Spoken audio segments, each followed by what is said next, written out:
31. O apanhador de almas. À primeira vista, a cidade dos jeans não parece ter mudado nada. O vento espalha folhas e terra pelas ruas vazias.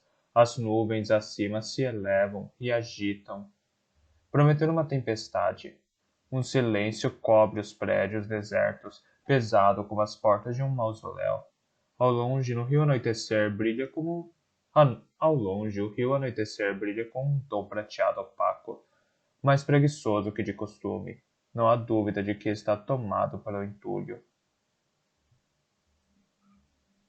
Após deixar Laia, encontrei mais trechos de vida ao longo de suas margens. Nas 2 semanas desde então, esses trechos só aumentam. Eu não queria vir aqui. Por quase 2 semanas deixei a questão de lado, mas Mouth não fala comigo. Os fantasmas continuam ausentes do lugar de espera, e tudo isso está ligado ao portador da noite. Aqui, em seu lar, talvez eu possa saber o motivo. À medida que entro nas cercanias da cidade, ele parece diferente. Desperta. Ela parece diferente. Desperta. Deslizo pelas sombras e vejo o movimento de uma cortina balançando ao vento. Quando olho de novo, ela está parada. A ponta de uma capa passa, esvoaçando por meu campo de visão, seguida pelo zumbido baixo de vozes conversando. Sigo o ruído e deparo com uma rua sem saída. Acho que sinto o cheiro de cravos, coentro e maçã no ar, mas momentos mais tarde a fragrância não está mais ali. Tenho a impressão de que estou perseguindo memórias em vez de coisas reais. O vento, que há pouco gritava pelas árvores do lugar de espera, agora não passa de uma música melancólica que ecoa através dos canos escondidos entre os prédios. As melodias são belas e mascaram o ruído da minha passagem. A mágica de Malta não chega à invisibilidade. Então tenho de contar com tudo que aprendi em Blackcliff. Sigo pelas sombras e avanço com cuidado em direção ao centro da cidade. Lá, em uma rua alinhada, com prédios altos, ouço vozes que não desaparecem. Vem de um portão 2 vezes mais alto que eu, ou mais especificamente, de um pátio além dele. Não há como me aproximar sem me arriscar a ser descoberto.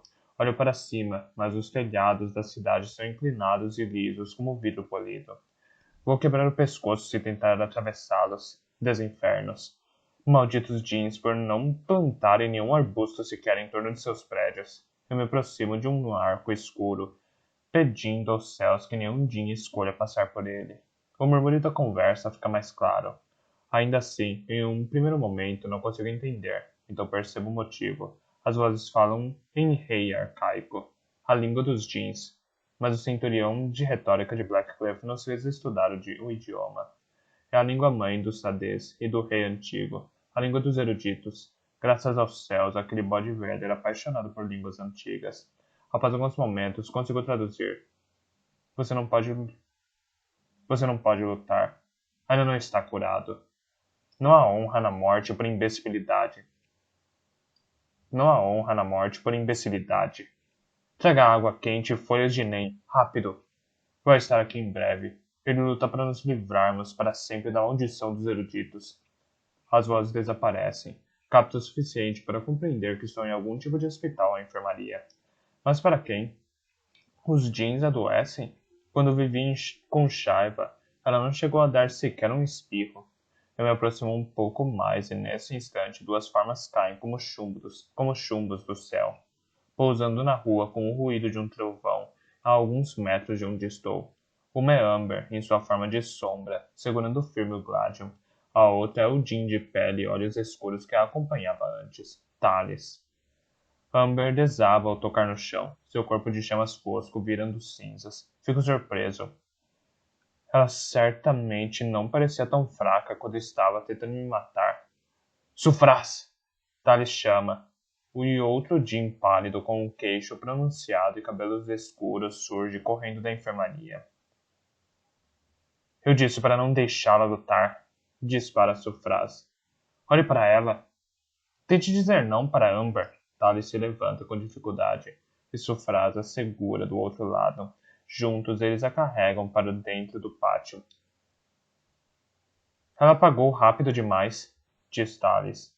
Desta vez, precisamos mantê-la inconsciente por um dia ou dois, senão não ouço mais suas palavras quando ele desaparece de vista. A curiosidade me instiga a segui-los, mas não ouso arriscar ser visto. Em vez disso, saio furtivamente pelo arco e de volta por onde vim. Essa cidade é vasta. Se há uma enfermaria, haverá outra onde poderei descobrir o que está acontecendo. Quem é você? A pessoa que fala surge sem avisar, do vão de uma porta pelo qual quase posso, quase passo sem perceber. É uma Jean que me observa, com curiosidade em vez de rancor. Ela inclina a cabeça, os olhos castanho avermelhados caindo em cascata pelas costas. Você tem um cheiro estranho. Ela fareja o ar, mas não olha diretamente em meus olhos, momento em que percebo que ela é, ao menos parcialmente cega. Muito estranho, realmente. Dou um passo para trás. Ela estende a mão rapidamente e, em seguida, a fecha em meu punho. Humano! Grita. Intruso! Eu me livro dela e caminho como o vento pelas ruas, mas os jeans sabem caminhar como o vento também. E em menos de um minuto, meia dúzia deles está me seguindo, com os dedos arranhando minhas costas e ombros. Usurpador! Eles gritam, e suas vozes soam em camadas, um eco que reflete nas paredes até parecer que a cidade inteira está me caçando. Um deles me pega pelo pulso e solta seu fogo. A magia de Malta não me protege a tempo. A dor irrompe por meu braço e tropeço em meu voo, rolando até parar no limite da cidade de. O terreno vai se suavizando em uma grande planície deserta até chegar a uma escarpa. No topo, o bosque dos jeans. Fica a uns bons 400 metros de distância, mas se eu conseguir chegar até lá, talvez os jeans recuem. Eles odeiam o bosque. No entanto, quando me levanto, cambaleante, os jeans que me seguiam se foram. Todos menos um. Thales segura uma adaga de aço sérrico languidamente em uma mão, com a postura indicando que o aço não o afeta e que ele sabe como usar a lâmina. Ele me observa com a curiosidade que se reservaria um cão estranho, não particularmente ameaçador.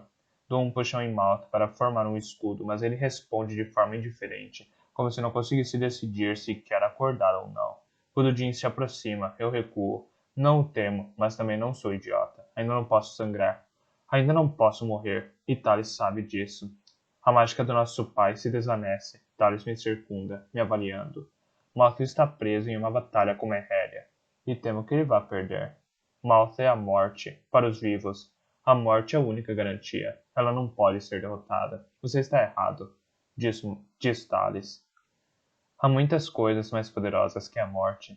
As suas gentes as engrandecem canções, baladas e poesias. Amor, digo, esperança, memória, tristeza, desespero, raiva. Thales me avalia. Então ponha a adaga de lado. Não tema, apanhador de almas. Eu usei minha mágica em meus irmãos. Os jeans que os seguiam estão convencidos de que você está do outro lado da cidade. O que você quer? Pergunto. A não ser que os tenha colocado atrás de um falso apanhador de almas por bondade. É isso? Quero falar com você, diz o Jim, sem rancor ou discórdia. Diante da minha hesitação, ele ergue as mãos. Se eu quisesse machucá-lo, teria feito isso enquanto você ouvia nossa conversa. Dezenas de jeans estavam ali, e todos adorariam vê-lo morto. Dezenas de jeans que mal conseguem reunir seus poderes, ao que parece. As costas de Thales se enrijecem. Interessante. O que você está fazendo em Shedinat, apanhador de almas? Ele pergunta. Shedinat, a cidade dos jeans. O portador da noite está roubando fantasmas para restaurar a mágica dos jeans? Eu lhe lanço a questão com uma lâmina na esperança de pegá-lo com a guarda baixa. Seu rosto demonstra confusão e surpresa. Talvez eu não tenha acertado exatamente o ponto, mas cheguei perto da verdade. Você responde as minhas perguntas, digo, e eu respondo as suas. Uma conversa honesta, como você queria. Ah, uma barganha humana, com uma criatura sobrenatural. Como nas histórias que suas Kerranes contam. Thales ri. Para minha surpresa, o som não é ameaçador, mas acolhedor e um pouco triste. Muito bem, apanhador de almas. Uma pergunta de cada vez. Você responde primeiro. Por que está aqui? O treinador. O treinamento para interrogatórios é o comandante entra em ação. Se você não tiver saída, ofereça as respostas mais curtas que puder, enquanto mantém a ilusão de que está cooperando. Estou em uma missão de reconhecimento. Digo. O que você aprendeu, Banual Mouth? Ele pergunta. Que não somos uma ameaça tão grande quanto você temia? Que os seus preciosos humanos estão seguros? Quanto à sua segunda e terceira Quanto à sua segunda e terceira pergunta, esclareço, para que ele não pense que perdi a contagem. Tomei conhecimento de que vocês têm problemas com os seus poderes, mas ainda são uma ameaça. E em relação à quarta, os humanos não são preciosos para mim. Não mais apenas o lugar de espera me importa. Apenas os fantasmas. Mentira. O Jim gesticula para eu acompanhá-lo na direção da escarpa. E Laia de Serra? Maquita pergunta. No entanto, nenhuma das minhas respostas lhe deu qualquer informação real. Isso está fácil demais. Ou ele não cumprirá com sua palavra e se recusará a responder às minhas perguntas, ou tem mais alguma coisa no ar. Alguns nomes estão escritos nas estrelas. Segue Thales. Melodia e contramelodia, uma harmonia que ecoa no sangue. Eu ouço essa harmonia no nome de vocês. Laia, Elias. Ele os diz para que soem como uma só palavra, para que soem como uma canção. Talvez você tente negá-la, mas isso não é possível. O destino sempre o levará de volta para ela. Pelo bem ou pelo mal, eu não sou mais Elias. Hilaia faz parte do meu passado, digo. O lugar de espera é meu presente e meu futuro. Não, apanhador de almas, de histórias. A guerra é o seu passado, a guerra é o seu presente e a guerra é o seu futuro. Os adivinhos sabiam disso, eles o sentiram quando você era apenas uma criança. Que outra razão para o escolherem para Blackcliff? Meu pesadelo volta à tona. O exército atrás de mim, as cimitarras sangrentas em minhas mãos, o redemoinho se revelando insaciável. Thales reduz o passo, o olhar fixo em meu rosto. O que você acabou de ver? Há um tom de estranha urgência em sua voz. A previsão do adivinho? Estou surpreso, mas disfarço. Agora compreendo porque ele desperdiçou as outras perguntas. Era esta que ele queria fazer desde o início. Mas Caim estava desesperado para manter a profecia em segredo dos Djinns. Se o portador da noite ouvir o que eu tenho a dizer, será o fim de todas as coisas. O adivinho será... O adivinho era enigmático e manipulador, mas jamais mentia, não abertamente. Se ele estava com medo, talvez houvesse uma razão. Você já fez perguntas demais por hora. Minha vez. Digo, e embora Thales franza o senho, impaciente, ele anui. Porque o portador da noite está roubando os fantasmas que deveriam ir para o lugar de espera. Thales fica em silêncio por tanto tempo que me pergunta se ele vai responder. Vingança, ele diz. Pense na minha resposta, dada anteriormente. Estou em uma missão de reconhecimento. Quanto mais respostas tirar de mim, maior a probabilidade de que possa perguntar sobre previsão. Pense, apanhador de almas, pense. O portador da noite não está usando fantasmas para arrebanhar mágica. Ele os está usando para se vingar. Mas se vingar de quê? As visões que tenho de pesadelos me veem à mente e lanço outro palpite. O que o roubo de fantasmas do portador da noite tem a ver com o redemoinho que tenho visto em meus pesadelos?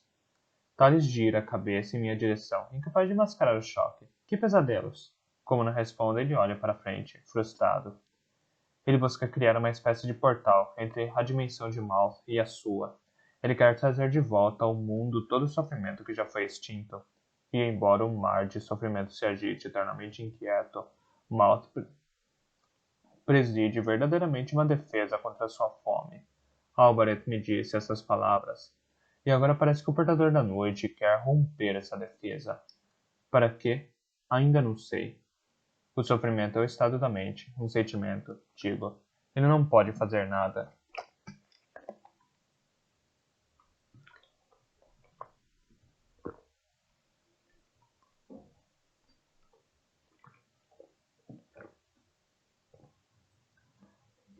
Thales dá de ombros. Isso soa como uma pergunta, maldito. Como o portador da noite está planejando usar esse sofrimento? O sofrimento é um monstro à espera de ser solto de uma jaula. Você só precisa olhar para sua mãe para perceber a verdade disso. Que malditos infernos você quer dizer com isso? A pergunta sai de minha boca antes que eu possa me impedir. O sofrimento de Carol Zetúria é profundo, apanhador de almas. Meus irmãos acreditam equivocadamente que ela não passa de um fantoche humano, uma criada para levar adiante o plano de Lumeréria. Mas o sofrimento dela é a razão por que ele vê a si mesmo nela. porque ela vê a si mesma nele. O sofrimento é o copo do qual ambos bebem. É a língua que os dois falam, e é a arma que os dois empunham. A mãe guarda todos eles. Então Caris é mais imprescindível para o plano do Portador da Noite do que eu imaginava. O restante da previsão faz pouco sentido, mas essa parte pelo menos tem de se referir a ela. Embora a palavra guarda soe bastante benevolente, quando estamos falando de Caris, não é. Provavelmente ele enviou espiões para vigiar Laia, e a Águia de Sangue, e a mim. Considero Thales com uma suspeita renovada. O joguinho já foi longe demais. Hora de terminar. Com a intenção do Portador da Noite liberar esse sofrimento. Purgar rapidamente a terra de seus inimigos, diz Thales direto. De maneira que as criaturas sobrenaturais possam viver em paz. Malditos infernos. Ele quer matar todos os eruditos de uma vez e usará esse redemoinho para fazer isso. Você vê agora porque a guerra é o seu destino? Eu conheço bem o juramento do apanhador de almas. Iluminar o caminho para os fracos, os cansados, os tombados e os esquecidos na escuridão que se segue à morte. Não há ninguém para iluminar o caminho para eles agora, Elias. Ninguém para proteger os espíritos, a não ser que você empunhe a tocha. Eu não vou voltar àquela vida. Já combati o suficiente. Provoquei dor o suficiente. De todas as coisas que sinto saudades do mundo dos vivos, a guerra não é uma delas. Além disso, se eu lutar pelos tribais ou os eruditos, só vou acabar matando marciais. De qualquer forma, o Portador da Noite vai vencer. Eu não vou fazer isso. Quando chegamos à escarpa, Thales se detém. E é por isso que tem de ser você, ele diz.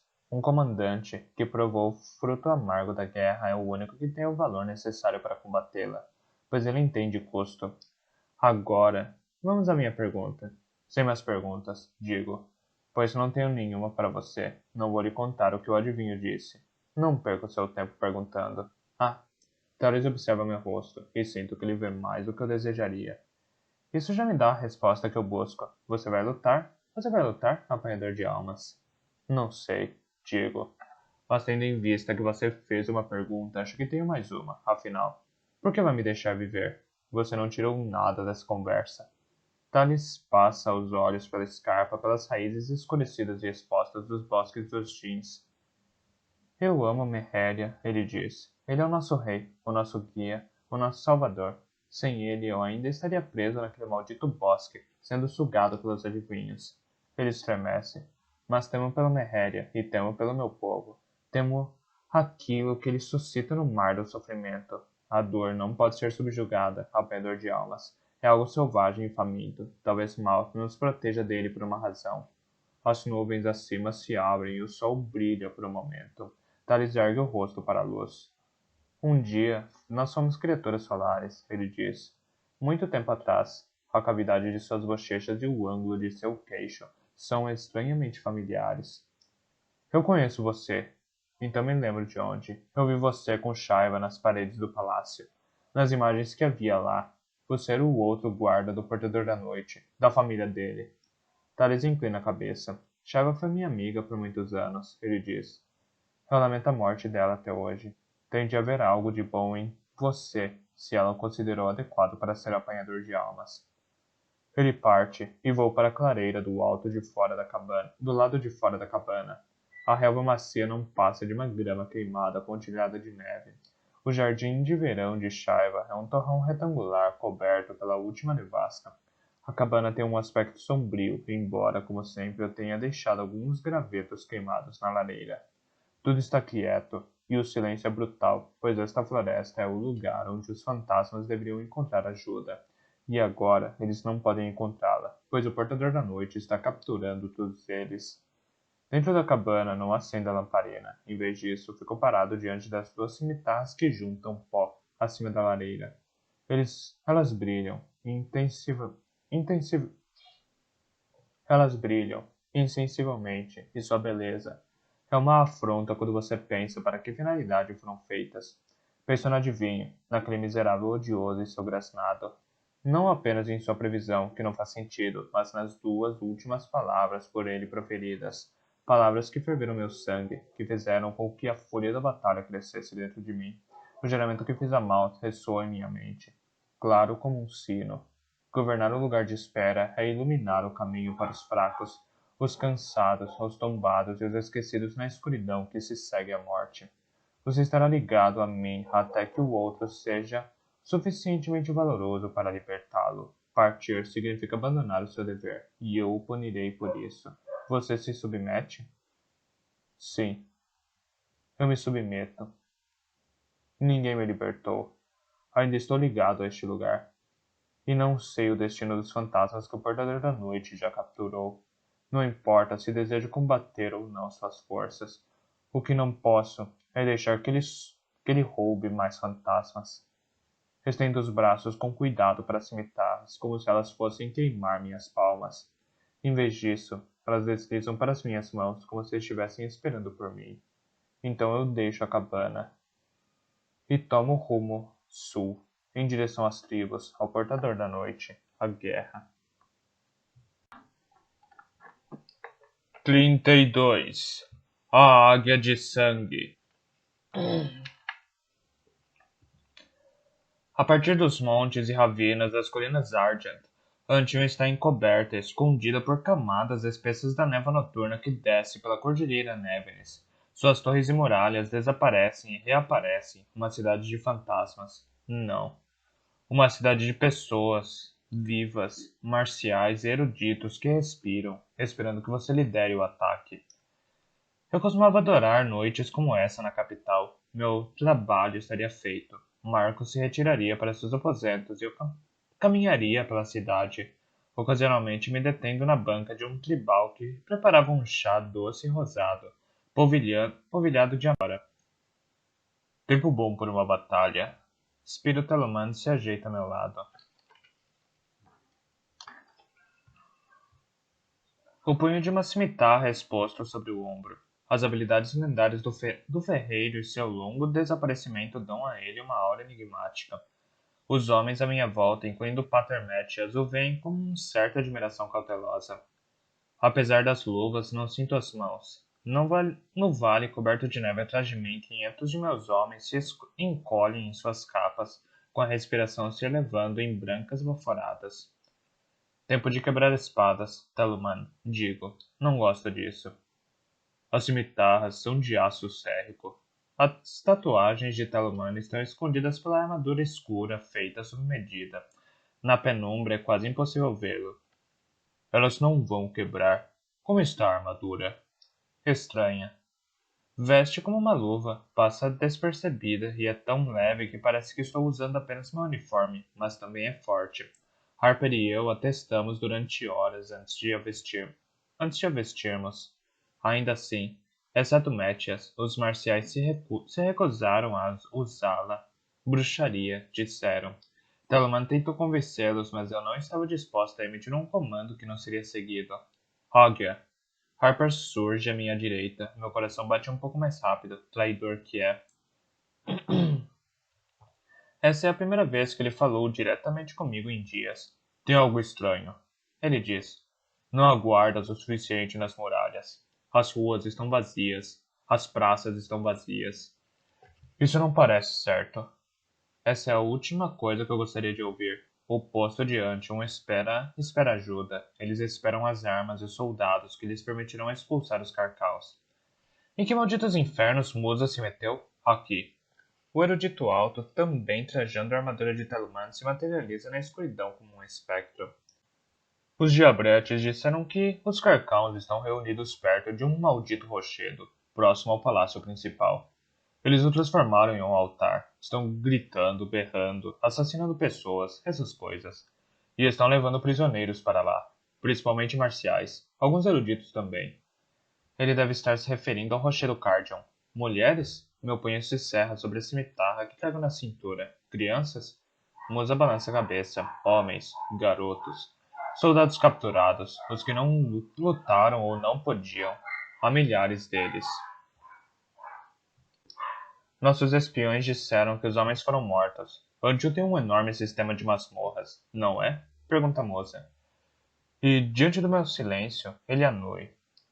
Então eles não foram mortos, ele diz. Eles foram escondidos, foram salvos para... O que quer que seja isso. O apanhador de almas. Retém os fantasmas, diz Teluman. Os Carcãos não podem convocá-los novamente para fortalecer o seu exército. Neste instante, o apanhador de almas está a centenas de quilômetros do lugar de espera, diz Moça. Que infernos ele está fazendo tão longe? Céus, vá saber, águia, diz Moça. Um dia Brett me trouxe a informação ontem. Não tive chance de mantê-lo de volta em busca de detalhes. Ele me lançou um olhar reprovador. Andei um pouco ocupado. Ainda podemos recuar, diz Harper. Levaram uma mensagem a Quinn e Dex, esperando o momento mais oportuno para atacar. Reúnam os homens, ordeno, pois não há um momento mais oportuno. Eu perdi Antium, deixei os Carcãos vencerem, e Caris usou meu fracasso para roubar o império do meu sobrinho. Tenho de devolvê-lo a ele, e tenho de devolvê-lo para as pessoas que ainda sofrem atrás de suas muralhas. Quando os homens estão reunidos, ergo a mão pedindo silêncio. Eles me observam, curiosos, até mesmo sapadores ancanenses, quietos no fundo da multidão. Esta noite, digo, os Carcãos acreditam que nos derrotarão. Os homens sibilam e cospem, sua ira tão afiada quanto a minha. Eles acham que podem transformar a nossa cidade em um campo de matança. Acho que a violência deles vai nos assustar. Mas nós somos marciais, e não temos medo de nada. Quase todos vocês estavam em Antium. Vocês viram o que eles fizeram, e sabem o que eles têm feito desde então. Agora vou lhes dizer. Não importa o que aconteça atrás daquelas muralhas, não importa que horrores eles tenham guardado, não há como voltar atrás. Nós vamos vencer, ou morrer.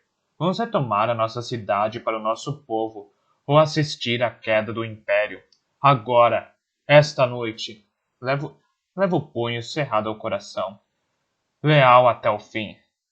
Eles não rugem em apoio, pois o segredo é nossa vantagem esta noite. Em vez disso, batem os punhos cerrados no coração, como eu fiz.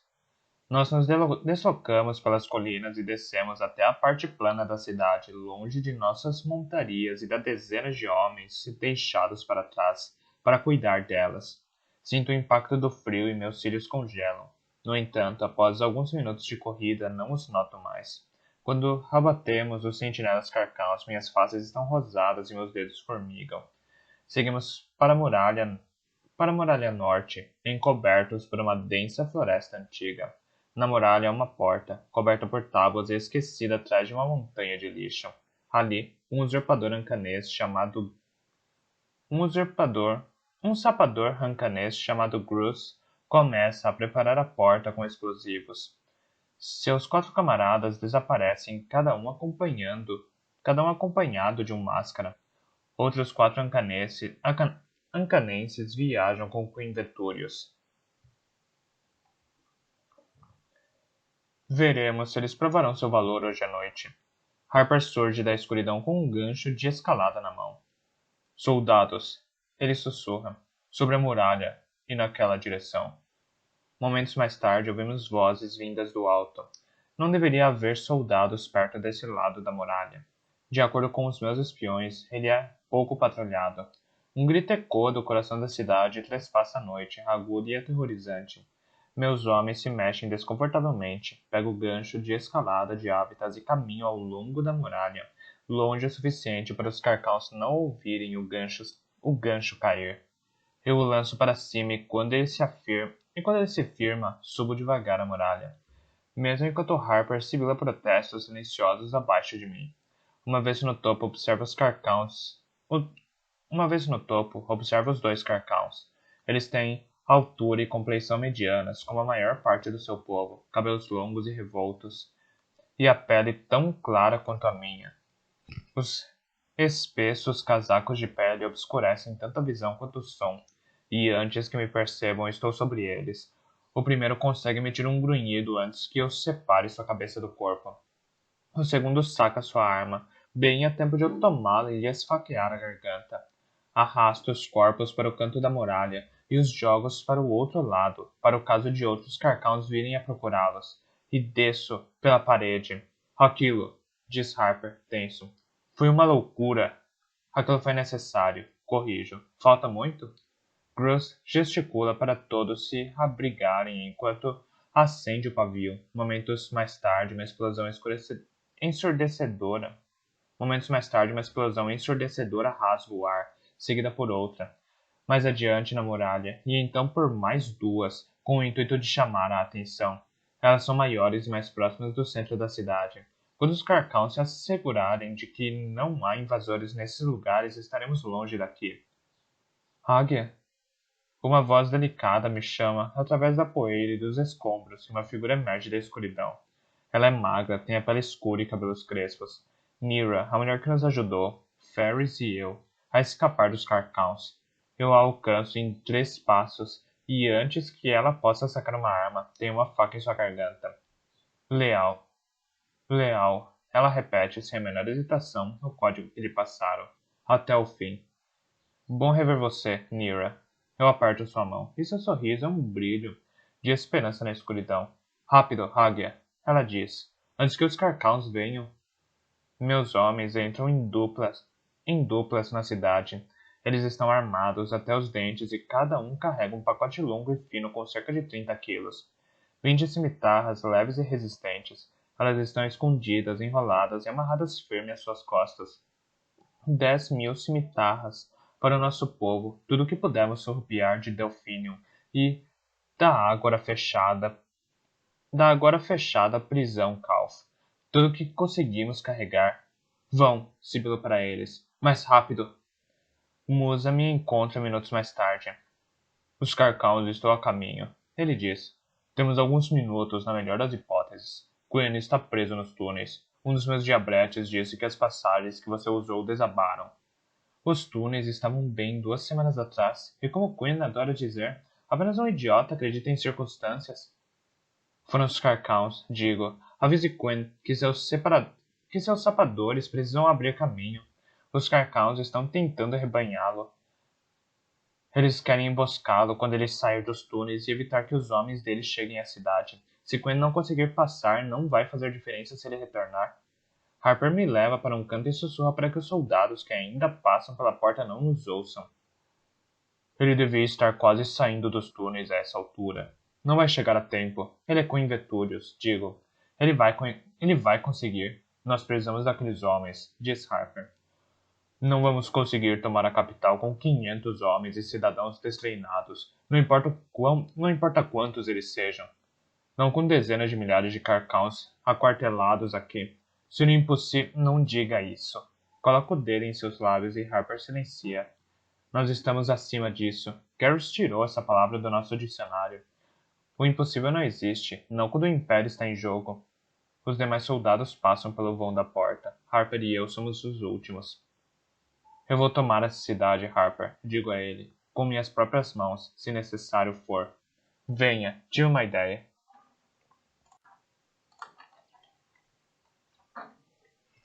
33. Laia. Eu caminho ao longo do Rio da Morte, mas não estou sozinha. Senti sua falta, meu amor. Uma sombra caminha ao meu lado, mãos pálidas puxam um capuz para baixo, revelando um cabelo ruivo flamejante e olhos castanhos escuros que escondem bem mais do que um dia imaginei. Não se trata do meu inimigo, mas do meu primeiro amor. Kenan, sussurro. Minha pele queima e não consigo respirar. Em um piscar de olhos, vejo uma corrente de água enlameada agitando-se à minha volta. Então Kenan fala e a imagem desaparece. Você está com problemas, meu amor. Ele roça um polegar caloroso em meu queixo, e não há mentira quando me chama de seu amor. Você está se afogando. Não sinto como se estivesse me afogando. Você é forte. Ele pega minha mão e caminhamos. Algo me chama do fundo de minha mente. Um grito trancado em um baú, em um armário, em um quarto que está longe demais daqui para chamar atenção. Você sempre foi, por causa da estrela, mas por outras razões também. A escuridão, digo. A escuridão que vive dentro de mim, sim, ele diz. Me conte sobre ela, porque eu também tenho uma escuridão dentro de mim, e eu saberia se fôssemos dois lados da mesma moeda. 2 lados? Ergo o olhar para ele, confusa. Dói respirar, e quando olho para baixo minhas roupas estão encharcadas, e meus braços e mãos sangram. Sinto o gosto de sal e levo a mão à cabeça. Minha cabeça sangra também. Uma voz dentro de mim chama. Laia. Não posso lhe contar sobre isso, digo. Não devo. É claro. Ele é tão gentil, tão carinhoso. Não vamos despertá-lo, se não devemos. Eu já o despertei, digo. Eu o despertei quando o desafiei. Olho para baixo para o meu corpo novamente. Estou tão cansada. Cannon, eu eu não consigo respirar. Você está se afogando, meu amor. Ele diz com doçura. Está quase indo.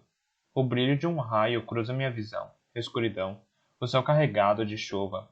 Água tomada por detritos à minha volta, arrastando-me consigo. Paredes altas de um cânion relevam-se de ambos os lados, riscadas, de vermelho, branco, laranja e amarelo, como uma das pinturas de Darren. Darren, meu irmão, que me ama. Não como lute contra ele. Laia, uma voz diz, tão longe, mas insistente. Eu não devia estar aqui. Puxo a mão da porta de Cannon, pois se ele me ama, não é um tipo distorcido de amor. Não, ele diz, você não devia. Embora sua voz seja gentil, algo por trás dela me afasta. No fundo de seus olhos castanhos vejo o brilho de uma criatura selvagem, partida por uma fome insaciável. Subitamente me sinto cercada por essa fome, como se ela fosse uma matilha de lobos se aproximando. Fique longe de mim, digo. Não vou lhe contar nada.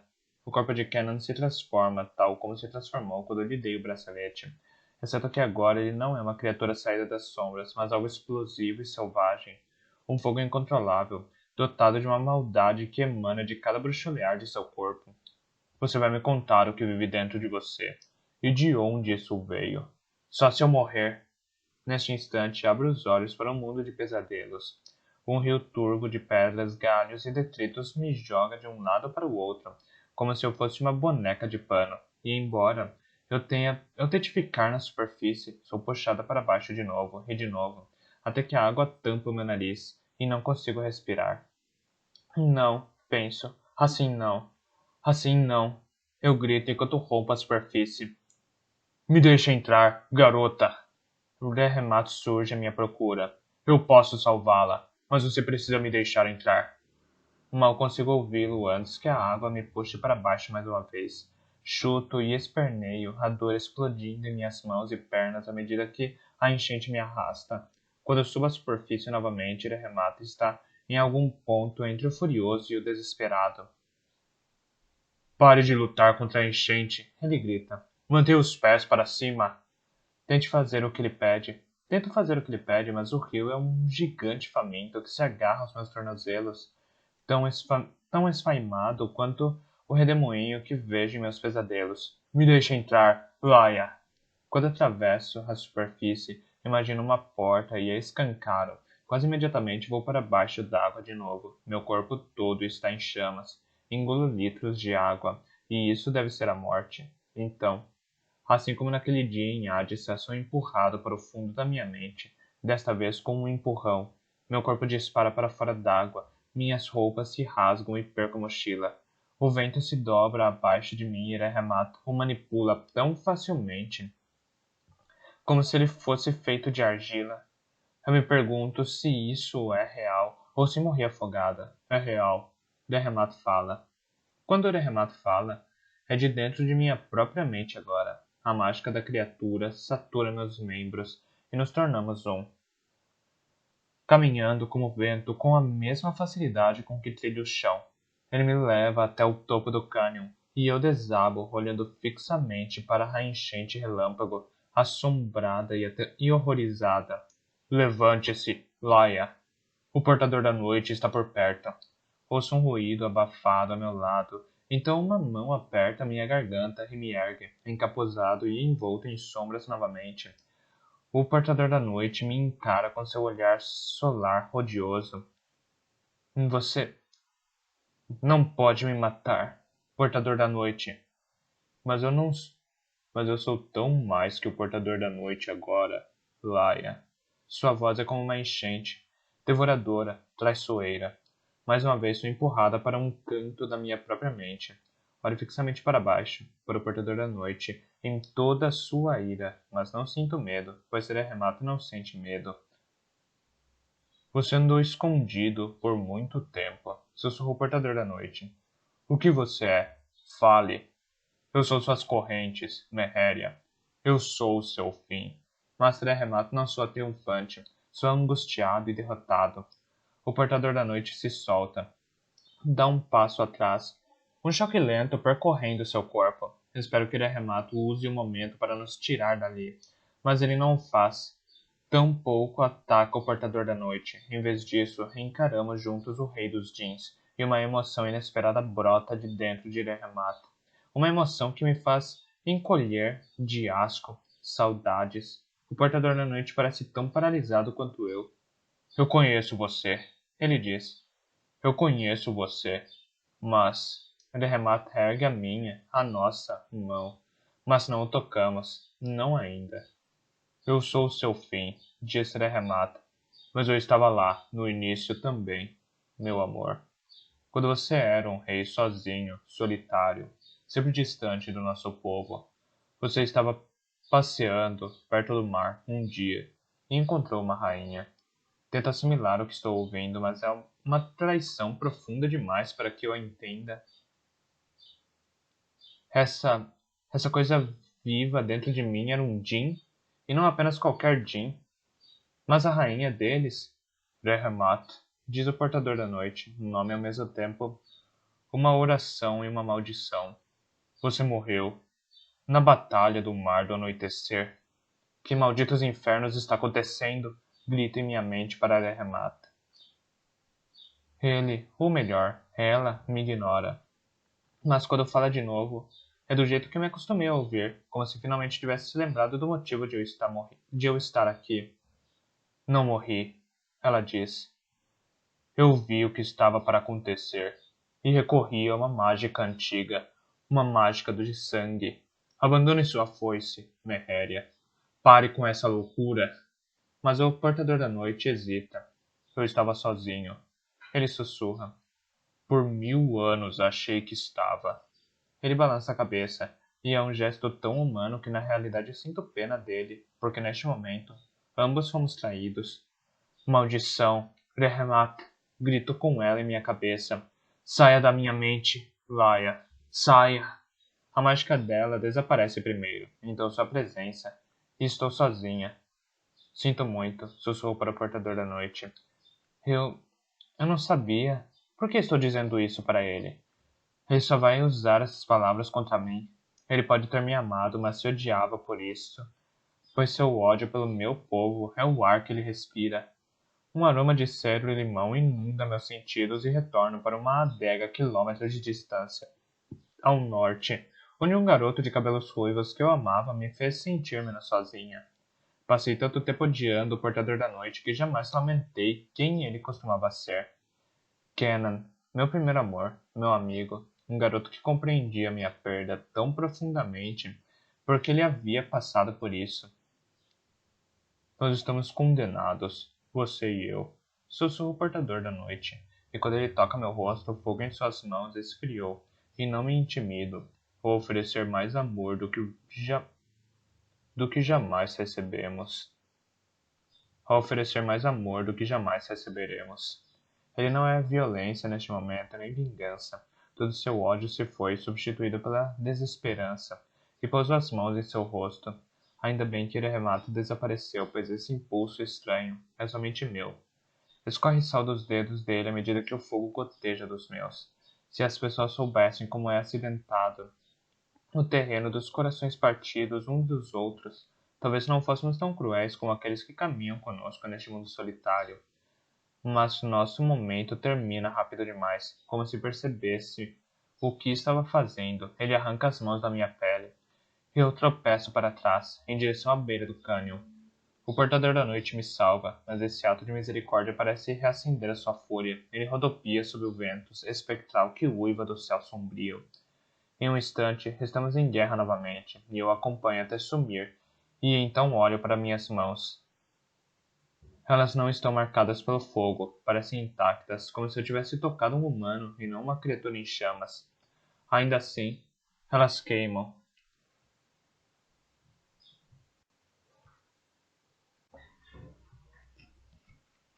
24. A Águia de Sangue. Enquanto adentramos a cidade, um clarim ressoa, um chamado de alarme carcão, acordando-os do sono, da bebida e dos entretenimentos menos apetitosos. Em minutos, o som ecoa através da cidade. Teloman! Ao ouvir o meu chamado, o ferreiro emerge da noite com um grupo de 20 homens atrás de si. Após você tomar as torres de tambores, digo a ele. Vá até as casernas a sudeste, no bairro dos Mercadores. Uma boa parte do exército deles está lá. Queime tudo. Considere feito, águia. Teloman parte e me volto para Métias. Fico animada em ver que, embora o ruído surdo das votas Carcal se aproximem de nós, o jovem Pater não parece impressionado. Ele daria um bom máscara. Certifique-se de que essas armas cheguem a cada marcial erudito disposto a lutar, digo. Espalhe a ordem para conter o ataque até Teluman soar os tambores. Musa, envie um diabrete para Quen. Quando ele passar pelos túneis, ele precisa trazer suas forças para o rochedo Cardium. Águia. Harper protesta, pois isso não faz parte do plano. Grimmer está muito bem protegido. Ele terá a maior parte de seus homens lá. A intenção dele é atrair você. Você é um homem de poucas palavras, Harper. Sinalizo para meus homens e nos afastamos das muralhas. Então não desperdice o que você diz com coisas que eu já sei. Ele precisa morrer. E sou eu quem vai matá-lo. Harper parece surpreso e então ri. Desculpe, águia. Musa Harper e meus últimos 30 homens me seguem enquanto serpenteamos através das ruas que conhecemos melhor do que qualquer cartão. Deixamos armas por toda a cidade, organizando-as em um sistema pré-arranjado de becos, pátios e casas. Por todo lado, os marciais e eruditos de Antium nos saúdam, batendo os punhos no peito. Bate o 11º sino. Nós nos aproximamos da Câmara de Registros, um prédio tão imponente quanto o anfiteatro de Blackcliff. O telhado da câmara, entalhado com esculturas das vitórias de Taios, é mantido por colunas de pedra tão largas quanto as árvores no lugar de espera. Entramos e abrimos caminho através de uma espessa camada de cinzas do fogo que queimou aqui, quando a câmara foi atingida por um projétil carcal. Uma estátua de pedra de Taios se encontra caída de lado, a cabeça partida e semi-enterrada sob pergaminhos espalhados e restos de alvenaria. A Câmara de Registros toma um lado inteiro da Praça Cartos. Anexos do palácio ocupam o outro lado, e lojas e negócios o terceiro. O último lado está tomado por entulhos de pedra que levam a um vasto poço de ossos. Um paredão íngreme de granito se eleva acima do poço, e no topo jaz o rochedo Cardion, onde uma dezena de enormes fogueiras ilumina o céu. Enquanto envio homens para a praça para matar quaisquer guardas que apareçam, Musa surge e se agacha ao meu lado. Espelho está com problemas. Ele está combatendo uma força carcal em uma das torres de tambores. Ele faz uma pausa. 300 homens. Malditos infernos. Nesse momento, Harper, que se adiantara para checar o terreno, retorna. A entrada do palácio para o rochedo está bloqueada por milhares de carcals. Ele diz. Eles estão trazendo prisioneiros das masmorras e... O nojo percorre seu rosto prateado. Avanço um pouco para ter uma visão melhor do rochedo, apenas para constatar prisioneiros sendo empurrados do topo para o poço de ossos 30 metros abaixo. De quanto tempo você precisa para ter nossos homens trajando aquelas peles fedorentas que os bárbaros usam? Perguntou Harper. Menos do que você precisa para subir naquele penhasco, águia. Vá até o topo do rochedo, esconda-se em meio aos carcãos e espere pelo meu sinal. Quando chegar a hora, acabe com eles. E o olhar de Harper cruza com o meu, os olhos flamejantes com a ira da batalha. Quero lhe pedir para ser cuidadoso, para não correr riscos desnecessários, para sobreviver, mas esse sentimento não tem lugar na guerra. Não me decepcione. Simplesmente lhe digo e dou as costas. Levo alguns instantes para atravessar rapidamente a praça. Assim que chego ao poço, praguejo baixinho. Achei que poderia lançar um gancho de escalada a partir de sua beirada mais distante, mas ele é largo demais, o que significa que devo atravessá-lo, abrindo caminho pelos crânios, ossos e cadáveres. Você é a única capaz de conter a escuridão. Meu pai me disse isso mais de um ano atrás. Então não penso mais. Simplesmente me movo, descendo para dentro do poço. Ossos se esmigalham ruidosamente quando pouso, e carnes macias se dilaceram. Tenho ânsia de vômito com mau cheiro, e a escuridão é algo saído de um pesadelo. O tempo parece durar uma eternidade. O poço tem quase 100 metros de diâmetro, mas poderia ser um continente. Pois, à medida que abro caminho por entre os mortos, ouço coisas, gemidos. Fantasmas, minha mente grita, mas não são fantasmas, é algo muito pior. São aqueles homens que sobreviveram à queda. Quero encontrá-los, conceder-lhes misericórdia neste lugar infernal, mas há muitos deles e não tenho tempo. Talma não soou os tambores ainda. Até onde sei, ele e seus homens poderiam estar mortos, o nosso ataque terminado antes mesmo de começar. A derrota na mente é a derrota no campo de batalha. Uma vida inteira se passa enquanto caminho pelo poço, sobre a carne apodrecida dos cadáveres. Sei que jamais falarei desses momentos para ninguém, pois eles mudam irrevogavelmente algo dentro de mim. Se eu não matar Grimmer ao cabo disso, será aqui que morrerei também. E vou merecer, pois não vinguei a injustiça feita a todos aqueles sobre os quais caminho agora. Finalmente alcanço o penhasco. Ele é acidentado e difícil de escalar. Meus olhos se ajustam da melhor maneira possível à escuridão e mal consigo distinguir as saliências e a reentrância na face da rocha que serviram de apoio à minha escalada. Desembainho minhas facas, talho pequenas fissuras na rocha e começo a subir. O mundo abaixo desaparece. Ainda trago comigo a cicatriz da mordida de Grimmer, um lembrete em forma de meia-lua de que ele afundou as mandíbulas na minha cidade, no meu povo, e o sugou até o fim. Alimento a ideia da morte e penso qual será a sensação de segurar o pescoço daquele maldito em minhas mãos, ou como será a sensação de quebrá-lo. Um pé, agonizante após o outro, vou galgando o imenso paredão de pedra. Quando me aproximo do topo, estou ofegante, recoberta de suor, todos os músculos gritando. Eu me arrasto pelos centímetros finais, recuperando o fôlego, enquanto espio sobre a beirada. O rochedo Cardium tem o formato de uma cunha com uma ponta plana. O ponto mais estreito onde estou tem 10 metros de diâmetro e o mais largo 30. No seu limite mais distante há 3 níveis de terraços para os espectadores das execuções que normalmente ocorrem aqui. No momento, os terraços estão tomados por Carcãos e Grimmer está a apenas alguns passos de distância. Exceto por uma tanga, ele está nu, o corpo pálido encharcado de sangue. Ele balbucia como um maníaco. Ich tach mord fid hinikant fi. Enquanto o ar à sua volta estremece, a pele onde decepei seu braço esquerdo está rósea e cicatrizada, como se ele tivera meses para se curar em vez de 15 dias. O que significa que, mesmo que ele não tenha sido capaz de invocar fantasmas, ele tem outra mágica à sua disposição. Uma fogueira queima atrás dele, defendida por um círculo de guardas, enquanto calculo se eles estão em número suficiente para representarem uma real ameaça. Os tambores Enquanto calculo se eles estão em número suficiente para representarem uma real ameaça, os tambores retumbam com tamanha força que quase solto as facas que me seguram no lugar. Torre Norte pelo Imperador Legítimo, atacar. Torre Leste pelo Imperador Legítimo, atacar. Torre Oeste pelo Imperador Legítimo, atacar.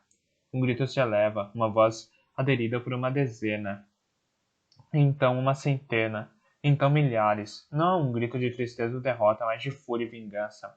Por toda Antium, mulheres, crianças, feridos e idosos que estiveram à mercê dos carcãos pegam em armas. É um som de fervilhar o sangue, o som da vitória iminente. Fecho os olhos e lembro da queda de Antium. Lembro dos meus homens possuídos por fantasmas, matando seu próprio povo. Penso em Madame Hira e no choro dos bordéis, leal até o fim. Dou um salto e arranco o capuz. Grimmer! Berro seu nome, lançando 3 facas de arremesso em sua direção, mas ele se movimenta com uma rapidez estranha para se esquivar delas, sem virar o rosto para mim, e um carcarejar sinistro. Roga de sangue, ele diz. Finalmente!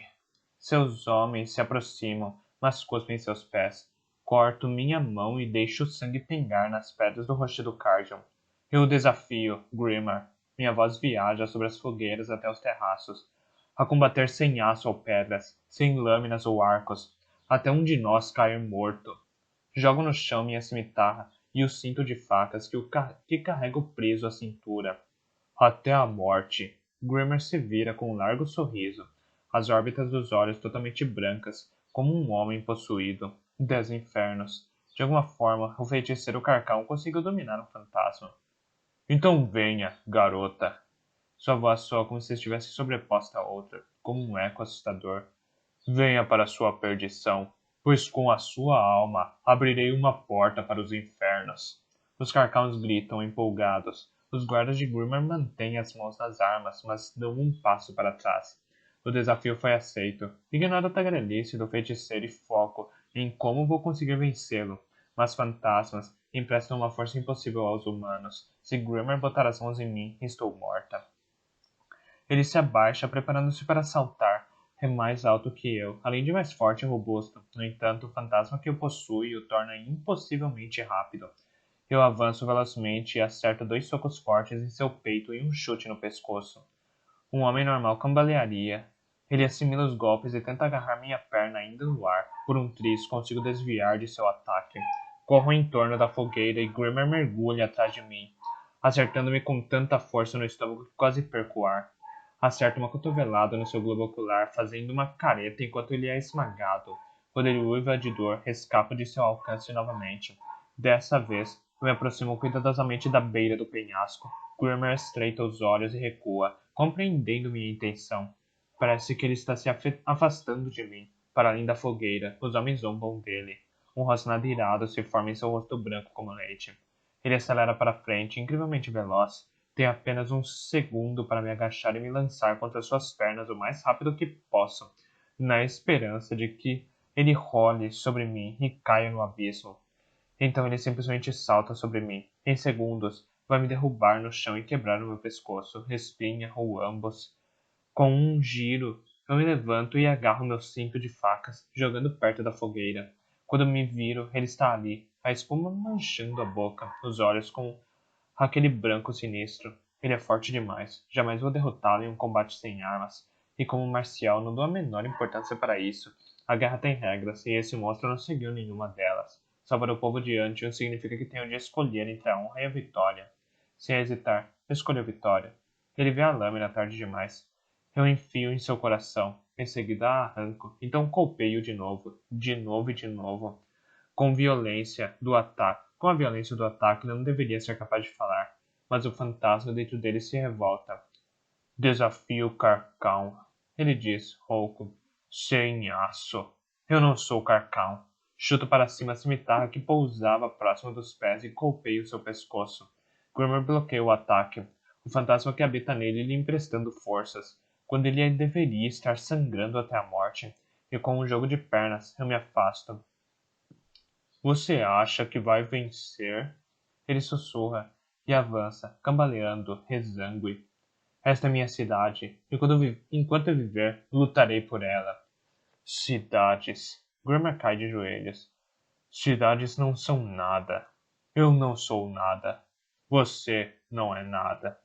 Irtar morfid inicanthi. Os ombros dele relaxam e quando ataco com a cimitarra para arrancar sua cabeça, ele não consegue me deter. Seu sangue jorra sobre mim enquanto chuto o corpo que se contorce sobre a beira do penhasco. Cravo os dedos em seus cabelos e ergo a cabeça decapitada. Este é o seu líder?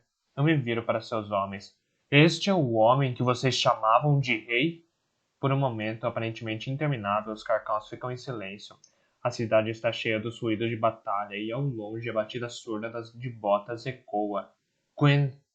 Vamos, Harper, penso, se já houve um sinal mais claro que esse. Um grito de vitória ressoa dos prisioneiros marciais que desfilam em frente à multidão Carcão. E tudo vai para os infernos. A batalha começa ao fundo da aglomeração Carcão, mas meus homens se movimentam rapidamente. As lutas se espalham e os Carcãos gritam, buscando suas armas ao perceber que o inimigo está entre eles. Tiro mais uma faca do cinto e mergulho na confusão. Todo o meu ódio, toda a minha frustração, toda a noite insone durante a qual me enfureci contra a minha própria inação se despejam de mim. Quando os prisioneiros marciais percebem o que está acontecendo, Eles se entregam à luta com correntes e tudo, sem Grimmer para liderá-los e sem os fantasmas para lhe conferir forças. Os Carcowns entram em pânico, esfaqueando tudo que vem pela frente, enquanto morre na ponta das minhas lâminas ouço a frase que Grimmer proferiu: Ich darf Morfid Inikan Fi. Em meio à multidão de Carcowns, um esquadrão dos meus homens abre caminho, lutando para vir na minha direção. Tento me juntar a eles, mas os Carcowns nos cercam. Musa, que estava ali um segundo atrás, de repente desaparece, suas cimitarras em pleno ar, e lembra a mim mesmo de lhe perguntar quem foi o maldito que o treinou antes de ser rodeado pelo inimigo novamente. Vejo um cabelo preto com as penas de um corvo e uma pele marrom. Harper aparece ao meu lado, rosnando, salpicado de sangue, rasgando os carcãos com uma selvageria que se iguala à minha. Morte a morte, pressionamos os bárbaros a recuar, até que um agrupamento deles se posiciona entre nós. Uma das cimitarras de Harper se perde, ouço um esmigalhar ruidoso de um punho contra ossos. Uma daga carcal brilha alta e o sangue espirra no ar. Em um instante, Harper está ali, no seguinte, não está mais. Enquanto luta, espero vê-lo. Espero que ele se levante, mas ele não se levanta. Minha mente fica terrivelmente vazia. Grito e luto contra os carcãos mais próximos de mim, o coração batendo, aterrorizado. Não era o sangue dele. Ele teria bloqueado facilmente aquele ataque. Não, não, não. Eu não devia ter ordenado a ele que ficasse em Delfinium. Eu devia ter ordenado a ele que ficasse em Delfinium. Eu devia ter ordenado a ele que acompanhasse Gwen. Eu não devia ter tentado tomar Antium. Não se fosse esse o preço a pagar. E agora, morto. Não pode ser verdade. Harper não pode estar morto. Eu não disse nada do que deveria ter dito. Eu não o toquei, não o beijei, nem lhe disse que sem ele jamais teria sobrevivido por tanto tempo. Morto. Como seu pai, e sua mãe, e Hannah, e Ferris, e todos os que você ama. Subitamente, Harper está combatendo em meus carcãos, a meu lado mais uma vez, mancando, mas vivo. Eu agarro seu braço, me assegurando de que ele é real, e ele olha para mim, surpreso. Você... Malditos infernos! Acho que estou chorando. Malditos infernos, acho que estou chorando. Não, é suor, tem de ser. Você está... Os olhos de Harper se voltam para o que quer que esteja às minhas costas. Ele me empurra para o lado e empala um carcão até o cabo de sua cimitarra. Do sul, os tambores ressoam novamente. Retirada do inimigo, quadrante sul. A notícia renova as forças dos meus guerreiros e dos prisioneiros. Um grupo de carcãos, os que estão mais próximos do palácio, começa a fugir, temendo por suas vidas. Harper abre um largo sorriso e se vira para mim, enquanto mais e mais carcãos fogem do rochedo Cardion. Eles estão fugindo! Eles estão fugindo! Eu anuo, mas mal consigo formar um sorriso de volta. Ainda sinto um aperto no peito de vê-lo sumir do medo que tomou conta de mim, como um punho de ferro, quando achei que ele havia partido. A marcha rítmica dos soldados marciais ressoa mais alta e, enquanto seguimos os carcãos em fuga, vejo um homem de cabelos grisalhos e o emblema da Gens Veturia. Avanço rapidamente na direção de Gwen, qualquer coisa para fugir dos pensamentos que rondam minha mente. Desinfernos, meu velho, dou-lhe um tapa nas costas. Você demorou. Ele passa os olhos pelos carcãos. Parece que você tem a situação sob controle. Que tal os mandarmos rastejando de volta para suas tocas? A noite é sangrenta, mas os carcãos não são nada sem seu líder. Os que combatem são rapidamente destruídos e os demais simplesmente fogem, escapando da cidade como ratos de um navio em chamas. Leve a mensagem para os patrões no sul, ordena Harper. Diga a eles que os que juraram lealdade ao imperador Zacarias libertaram Antium hoje. A leste, o amanhecer ilumina o horizonte e meus homens se reúnem em uma escadaria na Praça Cartius. Gwen hasteia a bandeira com a águia e o martelo de Zacarias no topo do palácio. Enquanto ele a issa, os sobreviventes de Antium emergem nas ruas. Homens marciais eruditos e maciados, acorrentados, mas altivos, mulheres segurando armas em uma mão e crianças na outra. Todos lutadores. A praça se enche, então as ruas. Vejo Nira na multidão e um canto começa a ecoar. Em um primeiro momento sussurrado, em seguida gritado por todos que lutam por Antium, por todos que sobreviveram. Imperator Invictus! Imperator Invictus! Meu sangue esquenta quando ouço, primeiro de orgulho, depois de inquietação, pois eles não estão entoando para Zacarias, estão entoando para mim. Eles deveriam estar entoando o nome do imperador, Sibilo para Quen, que desceu e está ao meu lado na escada. Não isso. O imperador é uma criança, águia. Um símbolo. Você é a general que lutou por eles. Você compreendeu a força do espírito deles. E você foi destemida. Deixe-os chamarem do que quiserem. Minha mente se prende a uma palavra, destemida. Eu não sou destemida. Ser destemida significa ter um coração de aço. Mas meu coração traiu a si mesmo. Ele é frágil e esperançoso. E agora eu sei que ele pertence inteiramente a Avitas Harper. Não importa quanto eu queira negar isso, minha reação quando achei que ele estava morto me diz que estou total e estupidamente apaixonada por ele. Ele é o ponto fraco na minha armadura, a falha na minha defesa. Que meu coração traidor vá para os infernos.